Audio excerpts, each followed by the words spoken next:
अस्यां शुभतिथौ श्री भगवदाज्ञा भगवत् प्रीत्यर्थं श्रीमन्नारायण प्रीत्यर्थं श्री अलर्मेल मंगा समेत श्रीनिवास स्वामिनः प्रीत्यर्थं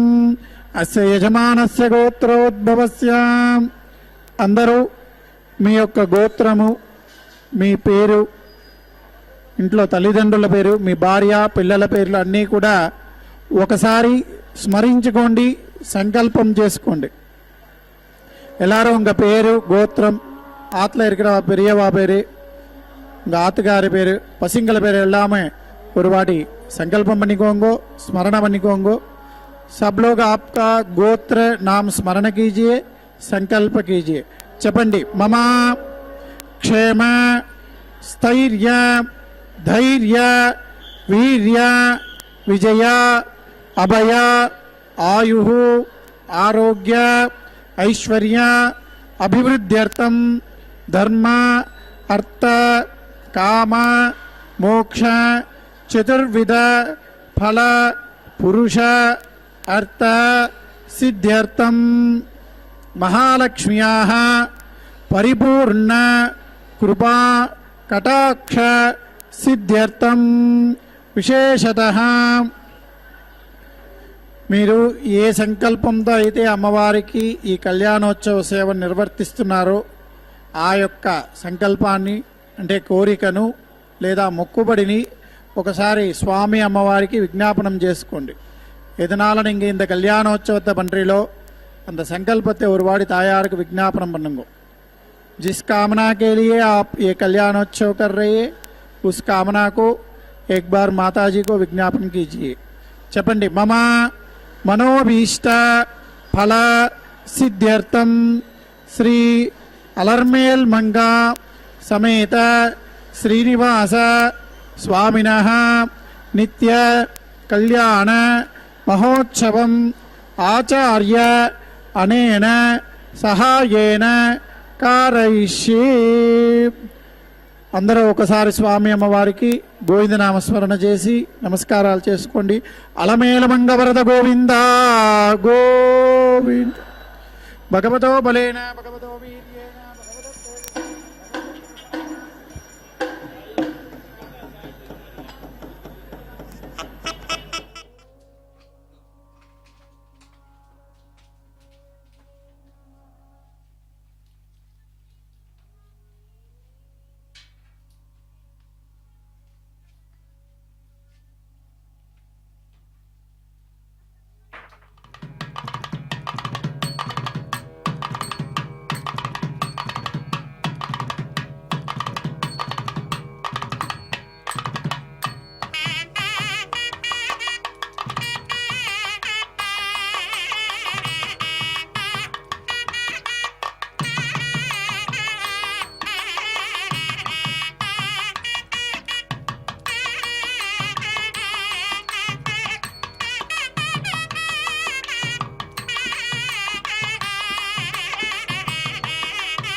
तत्सधमाद्येषु यज्ञस्यामुपतयोरयीनां वैश्वानरो रश्मिभिर्मा पुनातु पातप्राणे सोमयो भूः या वा पृथिवी पयसपयोभिः यतावतिर्यज्ञे मा पुनायितां मृगस्पतिर्वरिष्ठिभिः वरिशिष्ठै देवमन्विभिः आज्ञेयकत्वे पुनाहिमा येन देव अपुनात तेनापो दिव्यं गतः तेन दिव्येन ब्रह्मणा इदं ब्रह्म पुनीमहे यप्पावनरिरध्येते ऋषभिः सम्पतो रथं सर्वं सुस्मृणाति तदिदप्पादनश्विना पावमानेरोध्यते ऋषभिः सम्पतो रथं तस्मै सरस्वती दुहे क्षीरकं सर्पिर्मधोगमं पावमाने स्वस्तयनीः दुगायुपयस्वतीः ऋषभिः सम्पतो रथः ब्राह्मणे समतकं हितं पावमाने सुदन्तुनः इमं लोकमदागं कामान् समर्दयन्तुनः देवे देवे समावृताः पावमाने स्वस्तयनीः दुगागतश्चितः ऋषभिः सम्पतो रथः ब्राह्मणे समतकं हितं येन देवः पवित्रेण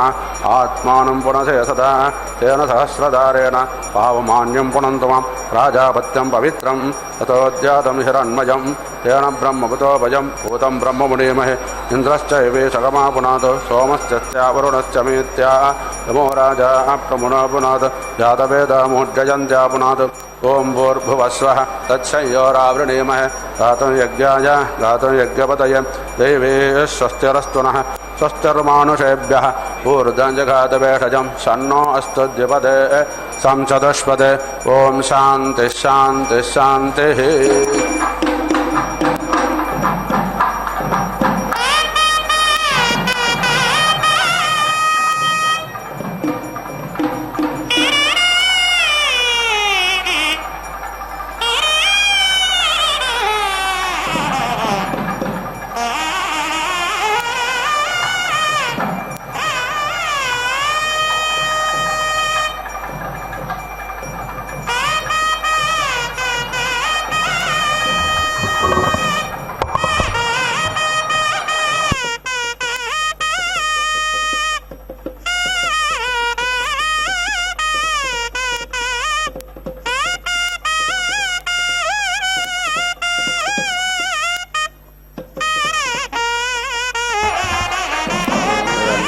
समावत्तताग्रे भूतस्य दतपतिरेक आसीत्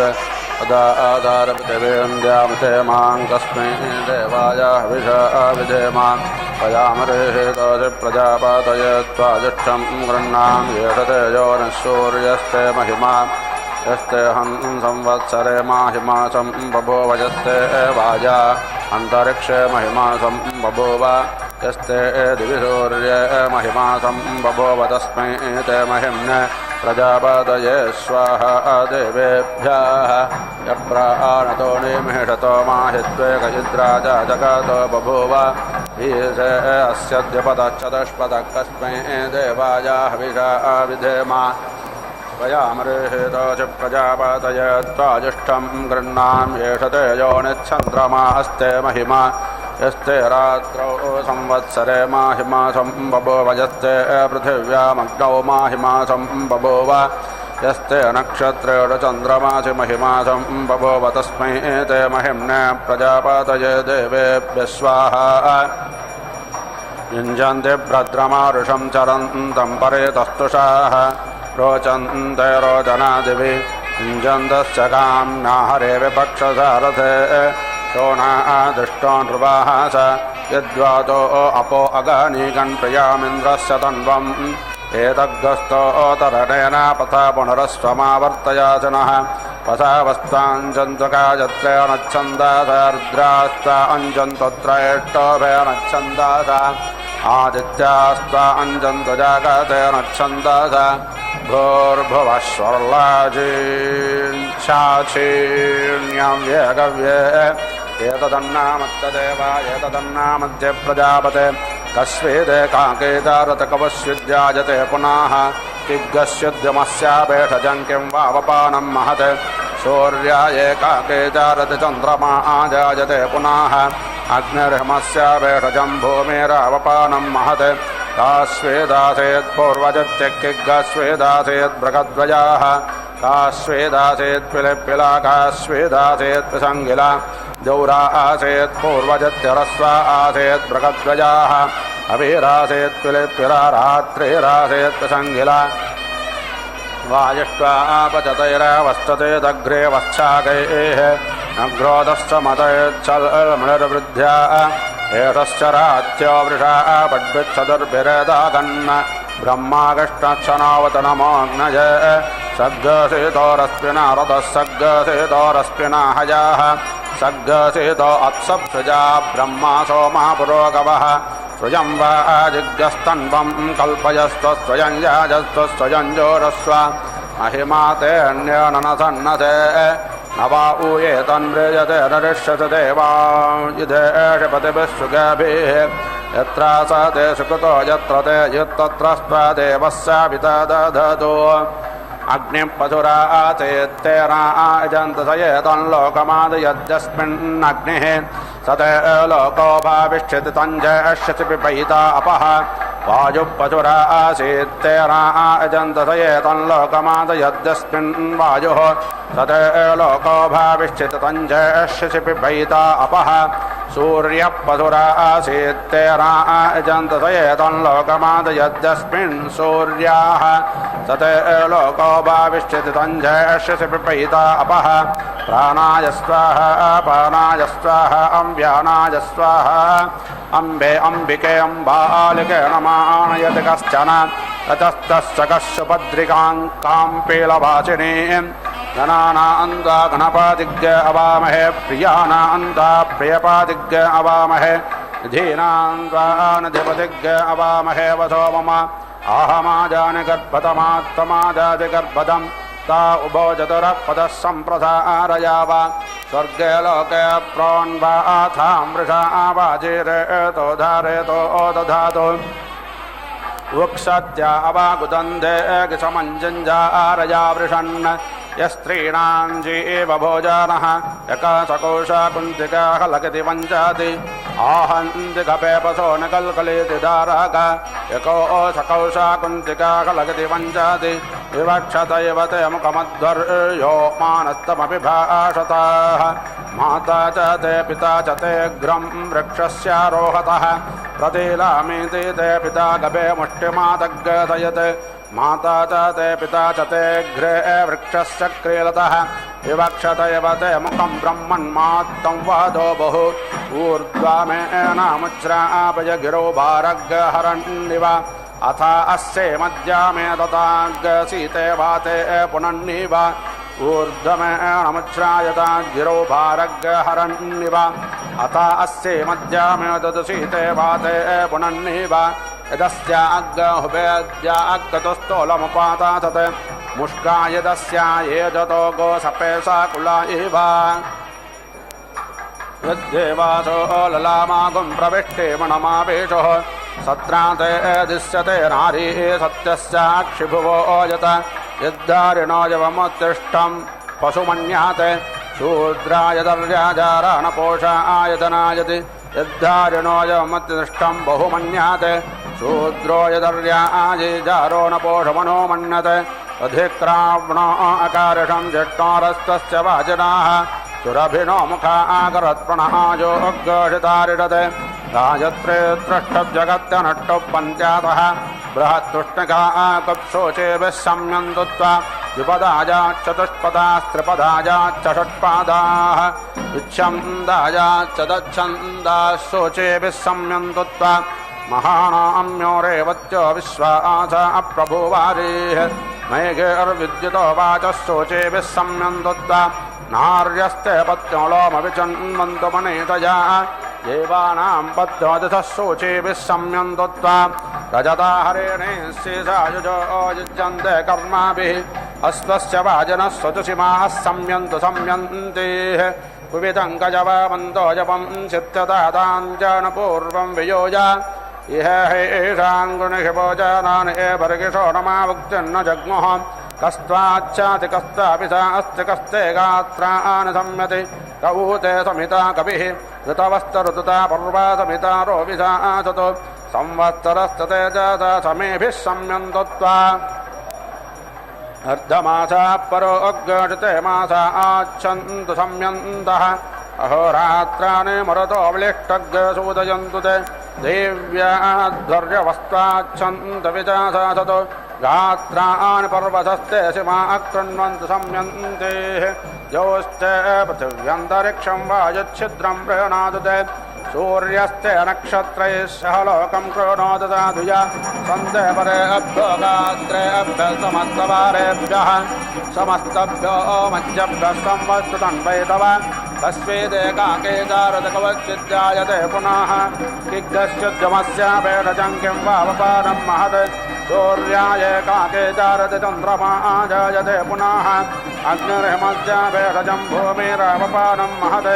किग्गश्च सूर्यासमञ्जोतिग्गदामुद्रदामग्गधराः किग्गश्च पृथिवे वर्षे यक्कस्य मात्रा न विद्यते ब्रह्मशौर्यासमञ्जोतिज्योश्च मुद्रदामग्गधराः इन्द्रपृथिवे वर्षे यान्गोश्चुमात्रा न विद्यते पृच्छामित्वाजितये देवसकयदित्तमत्र मनादा जगन्त एष विष्णुत्रिषपते श्रेष्ठस्तेष विश्वम्भुवा नमाविवेश अपि तेष त्रिषपते तत्प्रजेष विश्वम्भुवा नमाविवेश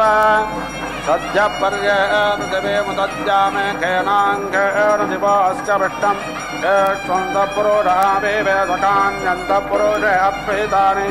एतद्ब्रह्मन्नुपावल्हामसिद्वाकिग्गद्वन्न प्रतिवोचाद्यत्र पञ्चस्वन्तपुरुषाविवेशतान्यन्तपुरुषे अर्पितानि एतत्त्वात्र प्रतिमन्वानो अस्मिन् मायया अपवश्युत्तारोमत् तास्वेदासेत् पूर्वचित्तिक्किग्गस्वेदासेत् बृहद्वयाः कास्वेदासेत् पिलिप्पिला कास्वेदासेत् प्रसङ्गिला दौरासेत् पूर्वजित्यरत्वा आसेत् बृहद्वयाः अभिरासेत् पिलिप्पिला रात्रिरासेत् प्रसङ्गिला काये मरभिसङ्गिला कायेयं गुरभिसङ्गिला कये मास्कन्दमृषत्कयें पन्थां विषत्पते अजारे प्रसङ्गिला स्वावित्कोरभिसङ्गिला अतः स्कन्दमृषत्कहि पन्थां विषत्पते कद्दश्च विट्ठा कद्दक्षराणि कति होमास कथिदासमिद्धः यज्ञश्च विदधा पृच्छमत्र कति होतारुदसो याजन्ति कलच्च विष्ठा सदमक्षर अन्नसेतिर्होमाः समिधो गतिस्रः यज्ञस्य ते विदधा प्रब्रावीमि सप्तहोतारुदसो याजन्ति को अस्य वेदभुवानश्च नापिङ्कोऽद्याभा पृथिवी अन्तरिक्षम् तस्सूर्यस्य वेदभृगतो जनित्रं को वेदचन्द्रमा संयतोजाः वेदाहमस्य भुवानस्य नापं वेदद्याभा पृथिवी अन्तरिक्षं वेदसूर्यस्य बृहतो जनित्रमथो वेदचन्द्रमा संयतोजाः पृच्छामि त्वा परमन्तं पृथिव्या पृच्छामि यत्र भुवानस्य नाभिः पृच्छामि त्वा विष्णोऽस्तरेतः पृच्छामि वाचः पार्वं व्योमा इयं वेदि परो अन्तःपृथिव्या अयं यज्ञो भुवानश्च नाभिः अयं गोसोमो विष्णोऽस्तरेतो अब्रह्माजं वाचः पार्वं व्योमा शुभोऽस्वाजम्भो प्रातमोऽन्तर्मा हत्या अर्णवे तदेहगर्भानुद्वयं यतो जातः प्रजापतिः होतायक्ष प्रजापातिज्ञ सोमस्य महिम्नः जुषधां पिबाद सोमग्रहोतर्यज प्रजापतेरत्वतेतान्यन्यो विश्वारूपाणि परिता बभूव इत्कामात्यजुगमत्तन्नोऽस्तवजग्गस्यामपताजोरयीनाम् अश्वस्तु परोगो मृगस्ते प्राजापत्यां कष्टङ्ग्रे एव आग्नेयोरराटे पुरस्तास्तारस्तते मे सदस्ताद्गन्वोः आश्विना अधोरामो भाक्को सौमापोष्टस्यामो नाभ्याग्रसौर्यजामौ श्वेतश्च कृष्णश्च पार्श्वयोः काष्ठौलो मधुसक्तो सत्योर्वायव्यश्वेतपुच्छयन्द्राय कवच्याय वेहद्वेष्टवो वामनः रोहितो धूम्ररोहितः कर्कन्दो रोहितस्ते सौम्या बभ्रुरारुणबभ्रुस्तुका बभ्रुस्ते वारुणाः तिरन्ध्रोन्नदस्य तिरन्ध्रस्य मन्दसे तिरन्धस्ते सावित्रास्येति बाहुरन्नदस्य बाहुस्तमन्दसे बाहुस्ते अर्घस्पत्याः विषाते क्षुद्रप्रेषते स्थूलप्रेषते तामयत्रावरुण्याः शुद्धबालः सर्वशुद्धबालोपनिबालस्त अश्विनाः श्वेतस्येताक्षो अरुणस्ते रुद्राय पशुपताये कर्णाजामाः अवलिप्ता रौद्रानभोरूपापार्जन्याः प्रस्तिश्च रस्तेरापस्तिरोद्यवस्तिश्च मारुताः फल्गोर्लोहितोर्नेपालक्षेताः सारस्वत्याः लीहाकर्णशृण्ठाकर्णो अद्यालोहकर्णस्ते त्वाष्ट्राः कृष्णग्रे एव स्थितिकक्षो अन्ततस्तस्तये इन्द्राग्नाः कृष्णाञ्जरुल्पाञ्जर्महाञ्जस्तवोडस्याः शिल्पा वैस्त्वदेव्यो रोहिण्यस्त्रवाजो वाचे विज्ञाता आदित्यै स्वरूपाधात्रेवच्चतुर्यो देवानां पत्नीभ्यः कृष्णग्रे एवाग्नेयास्येति भ्रवो वशो नागरोहिता रुद्राणां श्वेतावरोकिणा आदित्यानां नभो रूपापार्जन्याः उन्नतऋषभो वा मनस्थय इन्द्रावैष्णवा उन्नतस्येति भागस्येति विष्टस्थय इन्द्रावार्गस्पत्याः तुकारोपा वा जना कल्माता अग्निमारुता श्यामा पौष्णाः एता ऐन्द्राग्नाद्विरूपा अग्नेशो मेया वामनानड्वा आग्ना वैष्णवाः वसामयत्रावरुण्योऽन्यतायेन्यो मैत्रेयाः कृष्णङ्ग्रे एवाग्नेयामभ्रवः सौम्या श्वेता वा आयव्या अविज्ञाता आदित्यै परोपाधात्रेवच्चतुर्यो देवानां पत्नीभ्यः कृष्णा भूमा धूम्रा अन्तरिक्षा भृगन्तो दिव्याः सफला वैद्युता सिद्मास्तारकाः धूम्रान् वसन्ताया लाभते श्वेतान् ग्रीष्माय कृष्णान् वर्षाभ्यो अरुणान् शरदे तुषातो हेमन्तायापि सङ्घान् शिशिराय प्रवायो गायत्रे पञ्चावयतृष्टभे आदित्यवाहो जगत्ते विवत्सा अनुष्टभे दुर्यवाहा विष्णुगे अष्टवाहो विराजा वृक्षाणो प्रगत्यारे सभा ककुभे अनड्वाः पन्ते धेनवोदिच्छन्दसे कृष्णङ्ग्रे एवाग्नेया बभ्रवः सौम्या उपद्यस्ता वित्रावत्तदर्यस्तारस्वत्तस्यामा पौष्णाः कृष्णाजो मारुता बाहुरूपा वैस्तदेवा वसाद्या वा पृथिवीजाः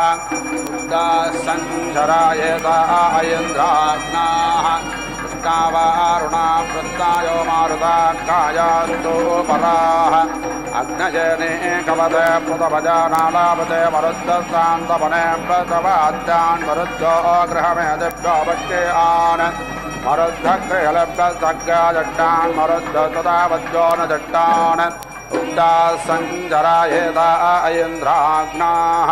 प्रासङ्गामायेन्द्राबाहुरूपा वैश्वकर्मणाः धूम्रावभृणे गाथा पितॄणां बभ्रवो धूम्रणे गाथा पितॄणां वर्षधां कृष्णावभृणे गाथा पितॄणामग्निष्वात्तानां कृष्णाप्रशान्तस्त्रय्यम्बकाः उक्ताः सञ्चरा एताः सुनाशीरीजाः श्वेता वायव्याः श्वेताः सौर्याः वसन्ताया कपिञ्जालानालापते ग्रीष्माया कलविङ्गान् वर्षाभ्यतिरेण शरदेवर्तिकाः हेमन्ताय ककारान् सुचीराय विकाकरान् समुद्राय सुमारानालापते पर्जन्याय मण्डूकान् मत्स्यान् मित्राय कुलेपयान् वरुणाय नाक्रान् सोमाय हग्रसानालापते वाजवे बलाकाय इन्द्राग्निभ्यां कृञ्चान् मित्राय मध्वून् वरुणाय चक्रवाकान् अग्नय कुटरोनालापते वनस्पतिभ्य उलोकानग्ने रोमाभ्यां शासान् अश्युभ्यान् मयूरान् मित्रावरुणाभ्यां कपोतान् सोमाय लबानालापते त्वष्ट्रे कौलिकान् घोषादिर्देवानां पत्नीभ्यः कुलिका देवजामिभ्योऽग्नये गृहपातये पारुष्टान् अन्ये पारापातानालापते रात्रे सेजापुराहोरात्रयोः सन्धिभ्यो जतोः आसेभ्यो दात्यौहान् संवत्सराय महतः सुपर्णान् भूम्या आकोनालापते अन्तरिक्षाय पान्त्रान् दिवेकसान् दिग्भोलाकुलान् बभ्भोगानवान्तरदशाभ्याः वशुभ्यरस्यानालापते रुद्रेभ्यो रुरोणादित्येभ्योऽन्यङ्कोन् विश्वेभ्यो देवेभ्यः पृषतां साध्येभ्यः कुलङ्गान् ईशानाय परस्तत आलापते मित्राय गौरान् वरुणाय मगिषान् बृहस्पदाय गभजाङ्गस्तुष्टुष्ट्रान्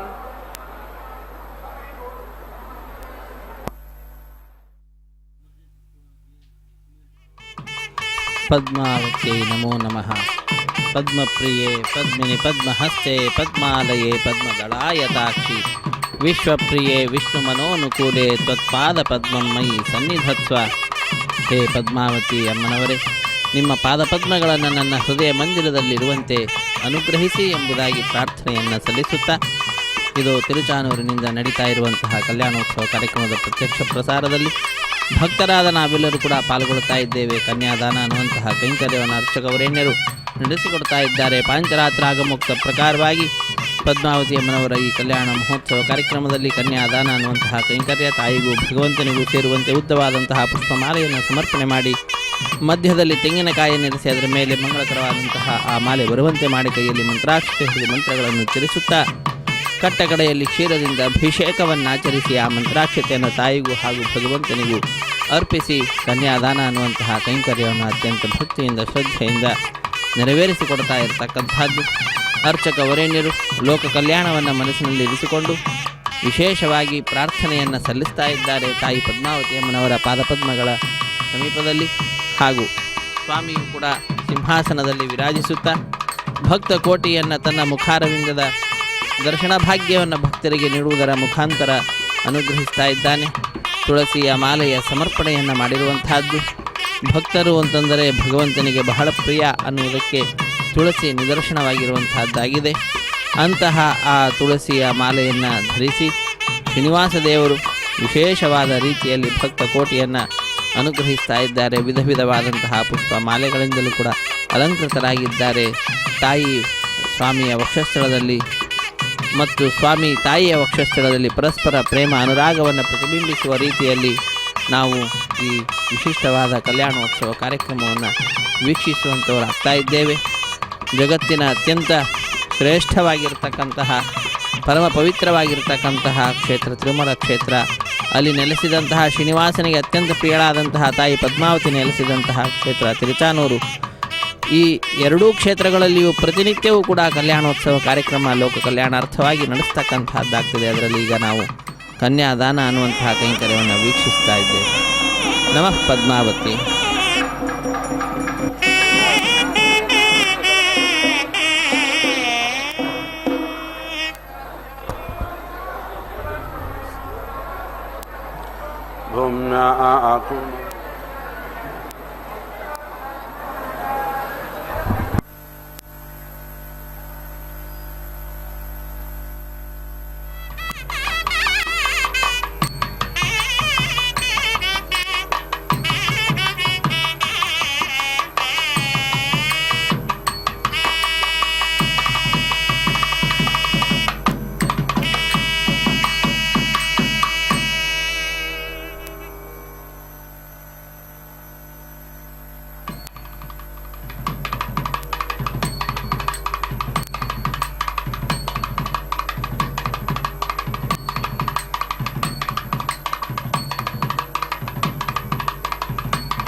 कोणालापतेऽन्तरिक्षाय पान्त्रान् दिवेकशान् दिग्भोणाकुलान् बभ्भूकान्तरान्तर्दिशाभ्याः वसुभ्यर्स्यानालापते रुद्रेभ्यो रुरोणादित्येभ्योऽन्यङ्कोन् विश्वेभ्यो देवेभ्यः पृषतान् साध्येभ्यः कुलुङ्गान् ईशानाय परस्वत आलापते मित्राय गौरान् वरुणाय मगिषान् बृहस्पताय गभजाङ्गस्तुष्टुष्ट्रान् प्रजापतये पुरुषान् अस्त्य न आलापते वाचे पृषेन् चक्षुषे मथकान् श्रोत्राय भृङ्गाः प्रजापतये च वाजवेदको मृगो वरुणायारण्यो मेषो यमाय कृष्णो मनुष्यराजाय मर्कटाः शार्दूलाय रोगिद्रेषभाय गभजे क्षिप्रसेनाय वर्तिकानीलङ्गो क्रमिः समुद्राय सुमारो हिमवाते हस्ति मयुप्राजापत्यबलो लक्ष्मो विषदक्सस्ते धात्रे दिशाङ्कङ्को दुंशा आग्नेयी हलविङ्को लोहिताग्निपुष्करदादत्ते त्वाष्ट्रावाचे कृञ्चाः सोमाय कुलुङ्गारण्यो जोनाकुलस्सकते पौष्टाक्रोष्टामायोरिन्द्रश्च गौरमृगः विद्वान्यङ्कर्कटस्ते नोमत्ते प्रतिश्रुत्काये चक्रवाकः शौरीबलाकाशाग्रश्रेजयश्चयाण्डागस्ते मैत्रा सरस्वत्ते चार्यपुरुषवाक्ष्वाविद्भूमि शार्दूलोकप्रताकुस्ते मन्यवे सरस्वते सुखपुरुषवाग् सुपर्णप्प अर्जन्य आदुर्वासो मनो सुपर्णप्प मयुप्राजापत्यबुलोह लक्ष्णो विषदग्रसत्ते दात्रे दिशाङ्कङ्को दुंशा अग्नेयी फलविङ्को लोहितागि पुष्करदादत्ते त्वाष्ट्रावाचे कृञ्चाः सोमाय कुलुङ्ग आरण्यो जोनाकुलस्सकाते पोष्टाक्रोष्टामायोरिन्द्रश्च गौरमृगः विद्वान्यङ्कर्कटस्ते नोमत्ते प्रतिश्रुत्काये चक्रवाकः शौरीबलाकाशाग्रश्रेजयश्चयाण्डागस्ते मैत्र सरस्वत्ते सार्यपुरुषवाक्ष्वाविद्भूमि शार्दूलोकप्रताकुस्ते मन्यवे सरस्वते सुखपुरुषवाग् सुपर्णप्प अर्जन्य आतुर्वा असोदर्वी दाते वाजवे बृहस्पताये वाचस्पताये पैङ्गराजो लज अन्तरिक्षः प्रवो मद्गोर्मत्तस्तेनादे पतये अद्यावा पृथिवी यः कूर्मः पुरुषमृगच्छन्द्रमासो गोदाकालागादार्वागातस्ते वनस्पते एनां कृकवागुश्च वित्रो हग्गसो वातस्य आक्रोमकारकुलीपजस्ते कूपारस्य रहे सल्याकः एण्यन्नो मण्डूको मूषिकादित्यरस्ते सप्पानान्लोपास अश्विनकृष्णो रात्रैः वृक्षो जतोऽशोशुलीकातयीतरजनानां जगाका वैष्णवी अन्यवापो अर्धमासानामृश्यो मयोरस्सु पर्णस्ते गन्धर्वानामुपामुद्रो मासा कश्यपाः रोहित्कुन्द्रणाचे गोलप्ते कासे अप्सरसा अन्मृत्यवे चितः वर्षाहुर्तो नामाकुत्कसो मान्दालस्ते पितॄणां बलाजाजकरो वसूनां कपिञ्जालः कपोतवलोकसतस्ते नररत्ते वरुणायारण्यो मेषः स्वित्थ आदित्यानामुष्टोऽग्निवान्वाद्येन दत्ते मत्या अरण्याय श्रमरो रौद्रः क्वयुक्कुटरुद्रात्यौहस्ते वाजनां कामायपिकः खड्गो वैश्वदेवस्वा कृष्णकर्णो गद्धभस्तरक्षुस्ते रक्षासामिन्द्राय सूकरः शिग्गो होमा आरुतकृकलासपिप्पाकशकुनिस्ते सारव्यायै विश्वेषां देवानां प्रसातः गायत्रेण पुरस्तादुपेति तिष्ठते प्राणमिति प्राणम् एव अस्मिन् दधाति बृहद्रथन्तराभ्यामिति बृहत् रथन्तराभ्यां पक्षौ ओजः एव अस्मिन् दधाति ऋतुस्थायज्ञायज्ञेनावुच्छं ऋतुषु एव प्रतीति तिष्ठति पृष्ठैः उपेति तिष्ठते तेजः वै पृष्ठानि तेजः एव अस्मिन् दधाति प्रजापतिरिति प्रजापतिः अग्निम् असृजता सः अस्मात् सृष्टः पराङ् ऐदेताम्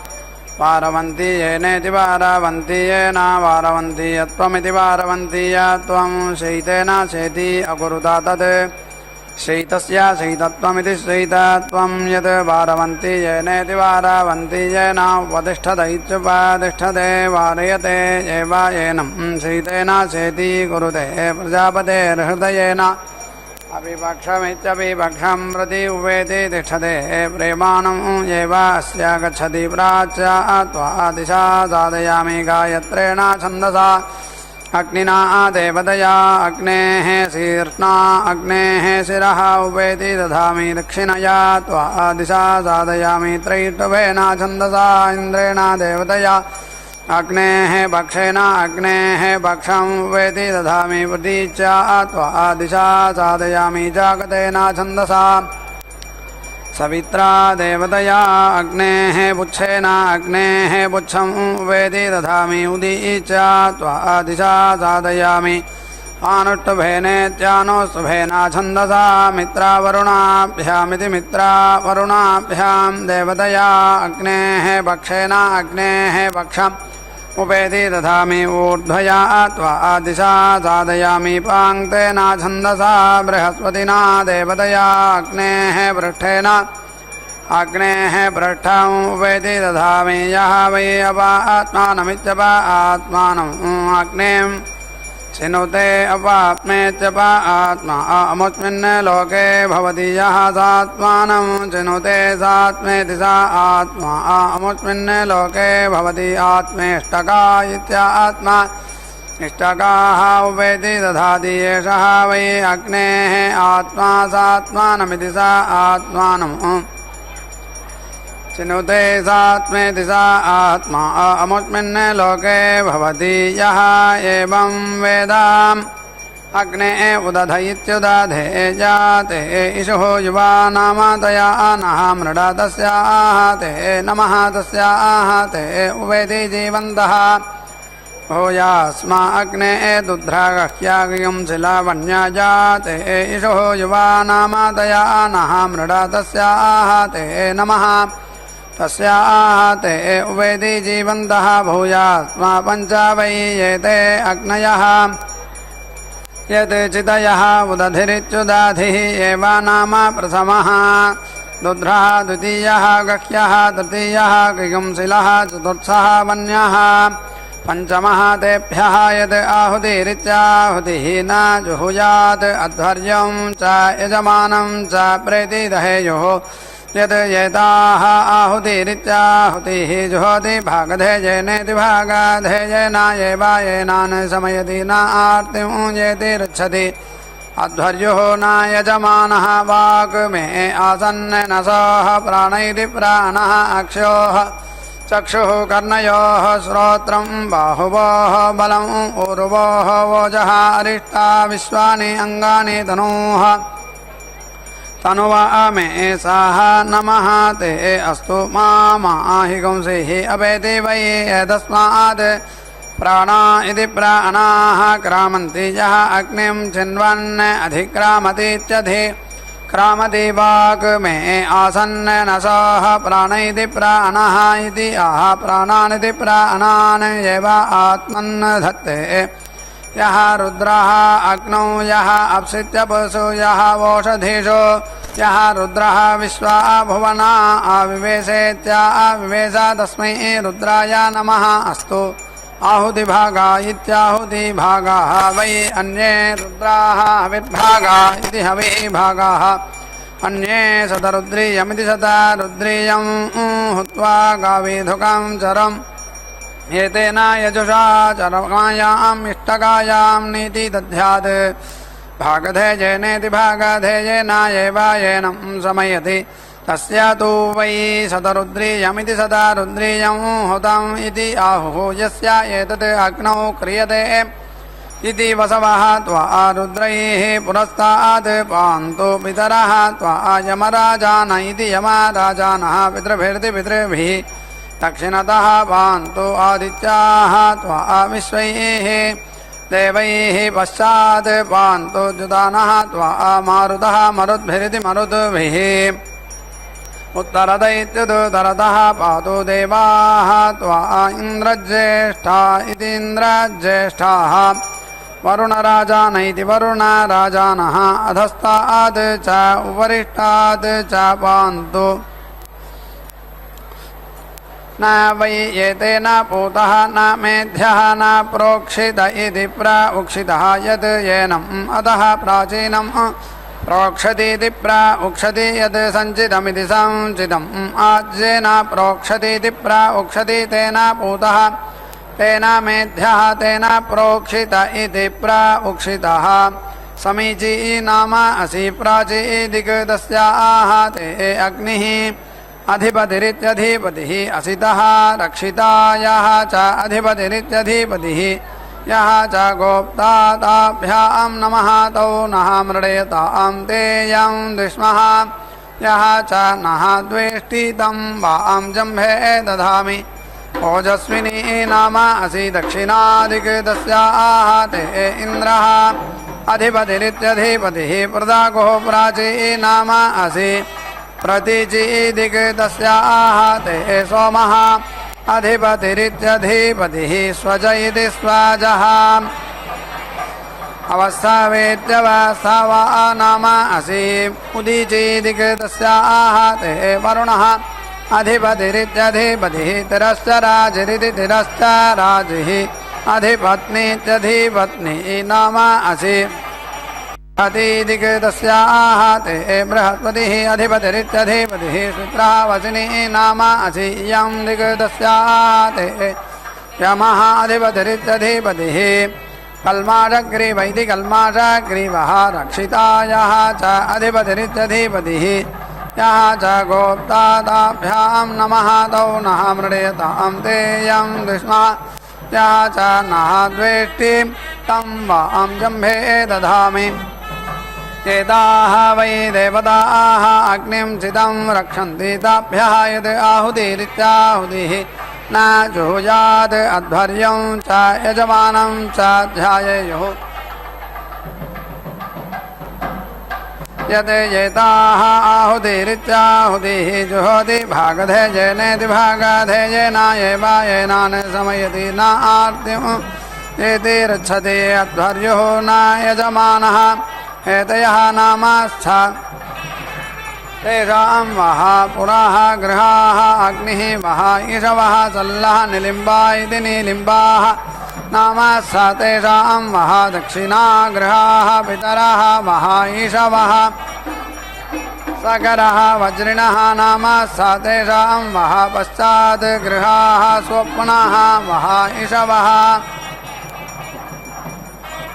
गक्वरः अवस्थावानैत्यवस्थावानः नामास्थ तेषां वः उत्तरादित्युदरात् गृहाः आपः वः ईशवः समुद्रः अधिपतय इत्यधिपतयः नामास्थ तेषां वः उपरि गृहाः वर्षं वः ईशवः अवस्वान् क्रव्याः नामास्थ पार्थिवाः तेषां वः इह गृहाः अन्नं वः ईशवः निमिषैति निमिषः वातनाममिति वातनामं तेभ्यः वः नमः ते नः मृडयत तेयं दुष्माया च नः वेष्टितं वः जम्भे दधामि हुदादैति हुदादः वै अन्ये देवाः अहुदादैत्यहुदादः अन्ये तान् अग्निचिदित्यग्निचित् एव उभयान् व्रीणाति दध्ना मधुमिश्रेणेति मधुमिश्रेण एताः आहुतिरित्याहुतिः जुहोति भागधेयेनेति भागधेयेनायेवायेनान् व्रीणाति अथो इति खलु इष्टकाः वै देवाः अहुताद इत्यहुतादः इति श्रेयो वसीय आयत्सम्भूतं भूतं चित्रकेतुप्रभानाभान् सम्भान् ज्योतिष्मागस्तेजस्वानाथपक्षस्तवन्नभितवन् रोचमानः शोभनः शोभमानः कल्याणः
అందములాయను అదననివే అందములాయను అదననివే అందములాయను అదననివి అందములాయను అదననివి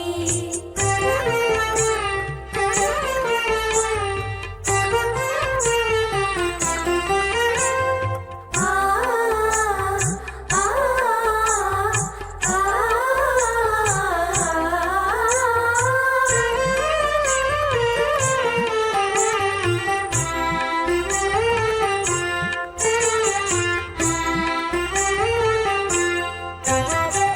కలువల శేషలు కలికి నీకును సొలవక చూచేటి చూపులివి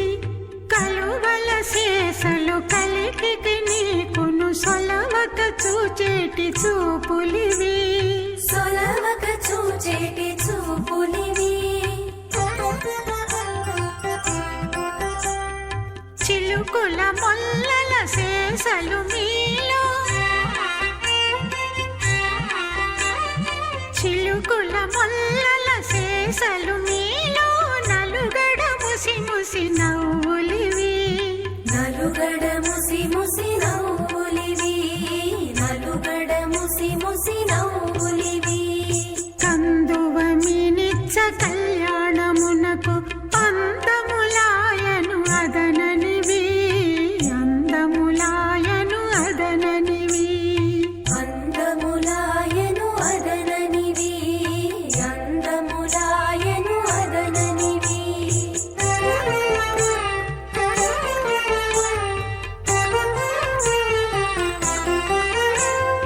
ఆ ఆ ఆ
अनुपरिक्राममित्यनो परिक्रामं जुहोति अपरिवर्गमित्यपरिवर्गम् एवायेनान प्रीणाति इमं स्तनम् ऊर्जस्वन्तं धया अपां प्रप्यादमिति प्राप्यादम् अग्ने शरीरस्य मध्ये उत्सं जुषस्व मधुमन्तमिति मधुमन्तम् ऊर्वासमुद्रियं सदनं येति विशस्व यः वै अग्निं प्रयुज्येति प्रायुज्य न विमुञ्चतीति विमुञ्चति यथा अश्वः युक्तः विमुच्यमान इत्यविमुच्यमानः क्षुध्यन् परा भवतीति परा भवति एवम् अस्याग्निः परेति भवति तं परा भवन्तमिति परा भवन्तं यजमानः अनुपरेति भवति सः अग्निं चित्वा लोक्षः भवति इमं स्तनम् ऊर्जस्वन्तं धया अपाम् इति आज्यस्य पूर्णाम् सृजं जुहोति एषः वै अग्नेः विमोक इति विमोकः विमुच्येति विमुच्य एव अस्मै अन्नम् अपीति ददाति तस्मात् आहूयः च एवं वेद यः च न सुधायमिति सुधायं ह वै वाजी सुहित इति सुहितः ददाति इति अग्निः वाजी तम् एव तत् प्रीणाति सः येनं प्रीतः प्रीणाति वशीयान् भवति इन्द्राय राज्ञे सुकरः वरुणाय राज्ञे कृष्णः यमाय राज्ञे ऋष्यः ऋषभाय राज्ञे गवयः शार्दूलाय राज्ञे गौरः पुरुषराजायेति पुरुषराजाय मर्कटः क्षिप्रसेनस्येति क्षिप्रसेनस्य वर्तिका नीलङ्गोः कृमिः सोमस्य राज्ञः कुलुङ्गः सिन्धोः सिगुंसुमारः हिमवत इति हिमावतः अस्ति मयोः प्राजापत्य इति प्राजापत्यः मूलः अलीक्ष्णः वृषदगुंसः ते धातुः सरस्वत्यै सारिः श्वेता पुरुषवागिति पुरुषवाक् सरस्वते सुखः श्वेतः पुरुषवागिति पुरुषवाक् आरण्यः अजः नकुलः सखः ते पौष्णाः वाचे क्रौञ्चः अपां नप्त्रे जशः नाक्रः मकरः कुलिकयः ते अकूपारस्य वाचे पैङ्गराज इति पैङ्गराजः भगाय कुशीतकः आतिवाहसः दर्विदा ते वायव्याः दिग्भ्यैति दिग्भ्यः चक्रवाकः बलाय अजगरः आगोः सृजया शयण्डकः ते मैत्राः मृत्यवे असितः मन्यवे स्वज इति स्वाजः कुम्भीनस इति कुम्भीनसः पुष्करसाद इति पुष्करसादः लोहिता हिरिति लोहिता अहिः ते त्वाष्ट्राः प्रतिश्रुत्काय इति प्रतिश्रुत्कायै वाहसः पुरुषमृग इति पुरुषमृगः चन्द्रमसे गोधा कालका दार्वाघाट इति दारु आघातः ते वनस्पतीनां येनी अह्ने कृष्णः रात्र्यै पिकः क्षिङ्का नीलशीर्ष्णीति नीलशीर्ष्णी ते अर्यम्णे धातुः कत्कटः सौरीबलाकार्ष्यः मयूरः सेनः ते गन्धर्वाणां वसूनां कपिञ्जलः रुद्राणां तित्तिरिः रोहित कुण्डुनाची गोलत्तिकाताः अप्सरसाम् अरण्याय श्रीमरः प्रषदः वैश्वदेव इति वैश्वदेवः वित्वः न्यङ्कुः कषः ते अनुमत्या इत्यनुमत्यै अन्यवाप इत्यन्यवापः अर्धमासानामित्यर्धमासानां मासां कश्यपः वैः कुटरुः दात्यौहः ते सिनीवाल्यै बृहस्पतये सित्पुटः सखः भौमीपान्त्रः कषः मान्शीलवः ते पितॄणां ऋतूनां जहका संवत्सरायेति संवत्सराय लोपः कपोतः उलूकः शशः ते नैरृताः नैरृता इति नैरृताः कृकवाकुः सावित्रः रुरुः रौद्रः कृकलाशः शकुनिः पिप्पका ते शरव्यायै हरिणः मारुतः ब्रह्मणे सार्गः तरक्षुः कृष्णः स्वा चतुरक्ष इति चतुः अक्षः गर्दभा ते इतरजनानामिति इतरजनानाम् अग्नये धूक्ष्णाः अलजः आन्तरिक्षः मुद्रः मद्गुः प्लवः ते अपाम् अदित्यै अगुंससा चिरिति अगुंससाचिः इन्द्राण्यै कीर्षा गृध्रः सितिकक्षीति सितिकक्षी वार्ध्राणसः ते दिव्याः द्यावा पृथिव्येति द्यावा पृथिव्याः स्वाविदिति स्व विते पूर्णाहुतिमुत्तमाञ्जुहोति सर्वं वै पूर्णाहुतिः सर्वमेवाप्नोति अथो इयं वै पूर्णाहुतिः अस्यामेव प्रतिष्ठति नारायणाय विद्महे वासुदेवाय धीमहि तन्नो विष्णुप्रचोदयात् स्वाहा महादेव्यै च विद्महे विष्णुपत्न्यै च धीमहि तन्नो लक्ष्मी प्रचोदयात् स्वाहा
Namo